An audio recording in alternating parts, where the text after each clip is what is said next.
Hey everybody, welcome to another episode of the show. It's your girl Natasha Molina, and today I'm joined by Joel Deleon, who has just recently premiered his brand new song La Culpa, which at this point has surpassed 3 million views on YouTube alone. So congrats for that.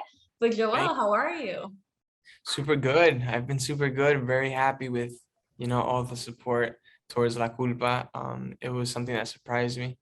But yeah, I'm good. Super happy with everything.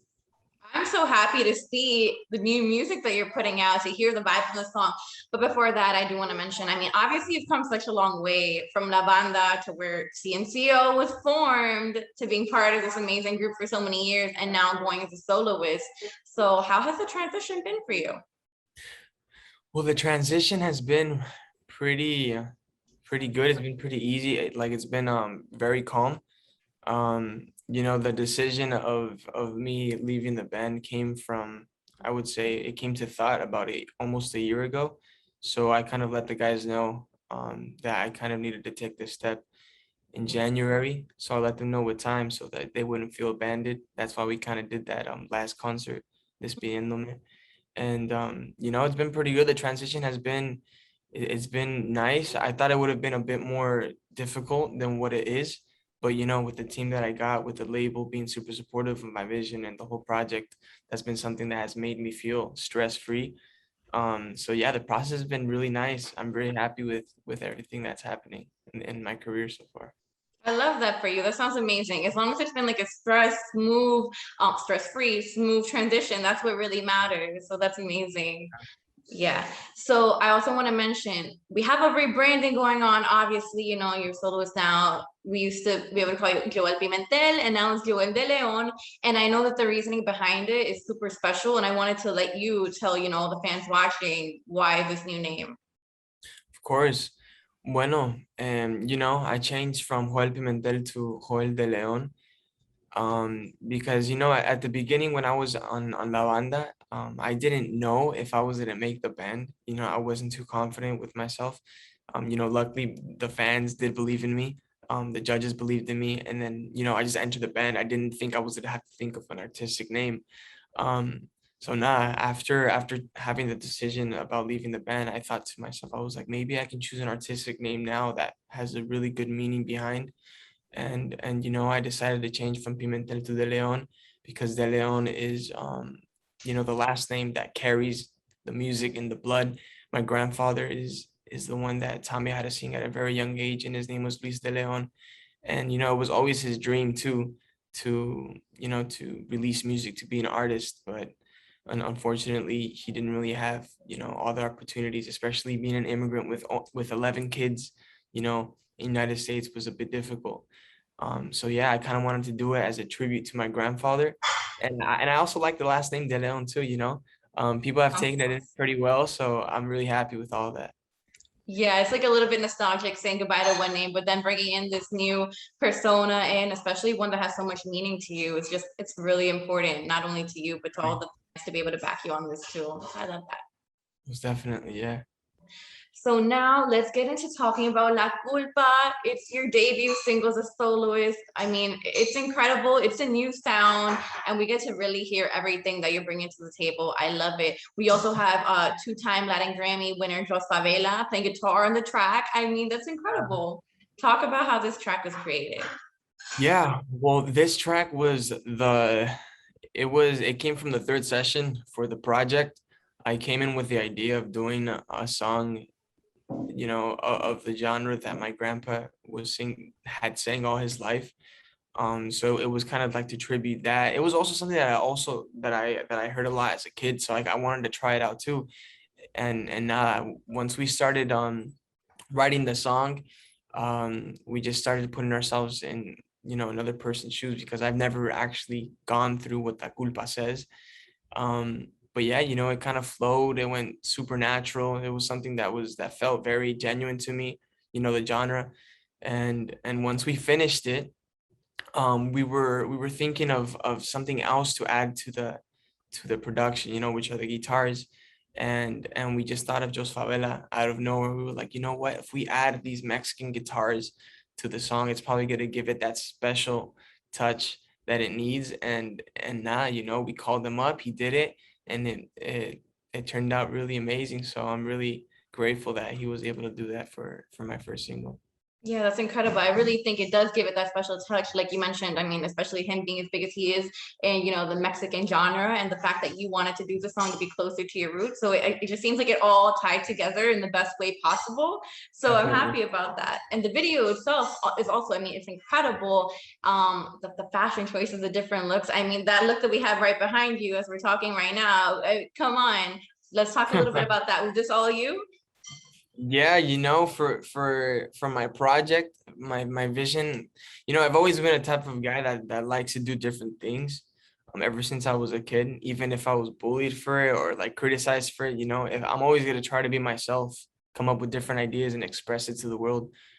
So these ideas, with the Lágrimas de Cristal, were part of my ideas alongside with the artist that helped create this vision, which his name is Oscar Acero. The outfit that I had for the tornado, I think to me that was super cool. Some people saw it different.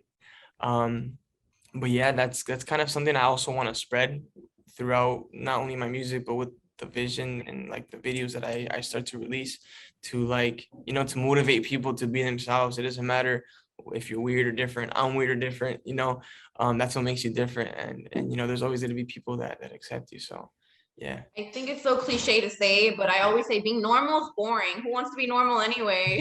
So, Exactly. Yeah, I mean that's what I think too. right?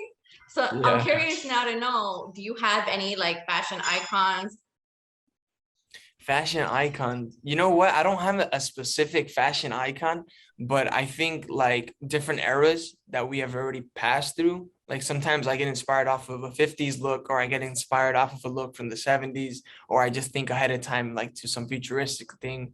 There's a whole bunch of different fashion icons that I do see and I admire their looks, but there's not, now that you ask me, I don't think I've sat down to like think of a fashion icon that I really admire. I think I'm gonna do that now.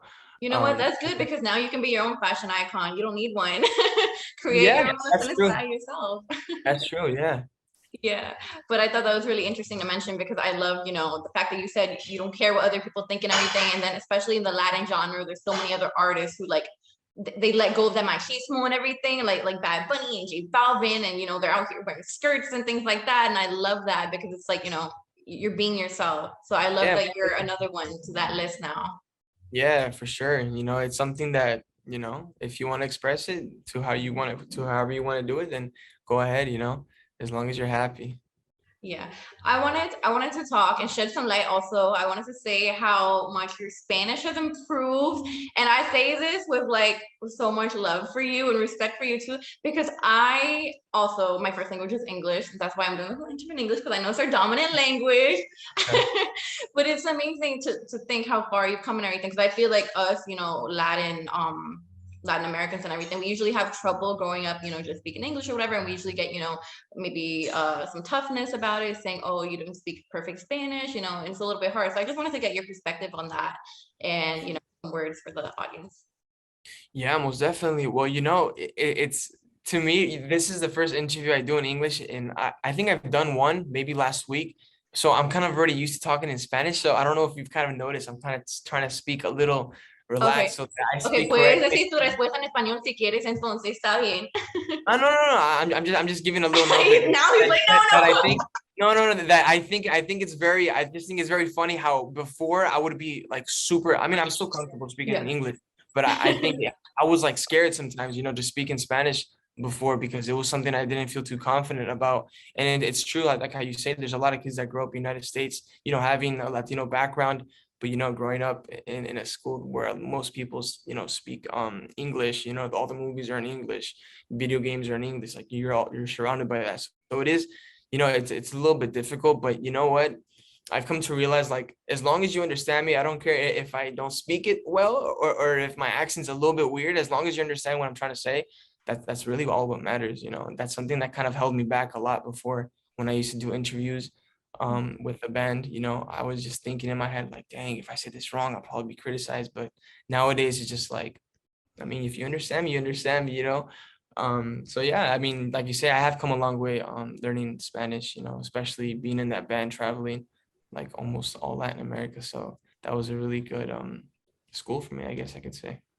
I wanted to talk about that so that, you know, the rest of the audience watching who, you know, are like us, they feel like they're not alone because they're not, definitely, and all Of course. that. Also, just real quick to mention, I mean, Selena Quintanilla, look at her. She did not speak Exactly. perfect Spanish, but she was out here, she was doing her thing and everything. And like you said, as long as they understand you, that's all that matters. So I love that. Thank you for Most talking a little bit about that. Yeah, most definitely, you know, just like you're saying, Selena Quintanilla, there's a lot of them. I think even J-Lo at first, she didn't speak perfect Spanish. You know, she's Latina and people understand her. So yeah, that's all that matters to me at the end of the day. And you guys are out here doing your thing anyway, and people understand you, so we love that. Exactly. Joel, Joel, getting back to the music, which is what we're really here to talk about, what it's all about and everything. What kind of message do you want to share, not only with this song, but the new music that you're going to be releasing? You know, I think it goes kind of like the same path as with like, you know, my visuals and stuff. I'm trying to be like super different, very unique with the music that I'm doing. And you guys are gonna eventually be hearing that in the next songs I'm gonna be, you know, coming out with. I just want to show, you know, to express your music however you want to do it. You don't always necessarily have to be on the same trend that everyone is doing, because I feel like that sometimes takes away, you know, how genuine you are doing music. I think people just hopping on trends sometimes is something, I mean, personally, what I wouldn't do. So I just want people to see that you know, I'm going to be exploring different genres, doing a whole bunch of different sounds, and that's something that really excites me, and me da ansias para ya poder, sabes, lanzar todos sus temas. That's so exciting. So what kind of sounds are you going to be exploring? What kind of genres? What can we expect to hear from you next? Because we're so excited now that we already have a little bit of a taste. I mean, we're greedy. We want more. Yeah, you know, I'm gonna give a couple of genres. I'm not gonna give them all because I actually like to see the reaction of, sabes, del público once they Claro. hear what I Tiene que start ser with. una sorpresa. Yeah. Pero most definitely you guys will hear, let's see what I could say. That's probably obvious. Maybe you guys will hear pop, you guys will hear urbano and other stuff. You know, I'll keep Un it as a poco de secret todo, un right poco de todo. now. No, I Yeah. respect that. Of course, claro. We have to leave something to the imagination. Yeah. Oh, Joel, thank you so much for all of your time for chatting with us today. Honestly, it's such a pleasure to see everything that you're doing and everything that's to come. Of course. Well, thank you so much for the time. Hopefully we can do this presencial next time. Y In New nada. York, hopefully. You know what? Let Yeah. me just mention real quick. I'm gonna be waiting for a show because I did catch some shows back in the day when you were part of CNCO and everything, and it was just amazing. So I'm gonna be waiting Amazing. again for Joel now. Cool, cool. I'll see you there then. Okay, perfect.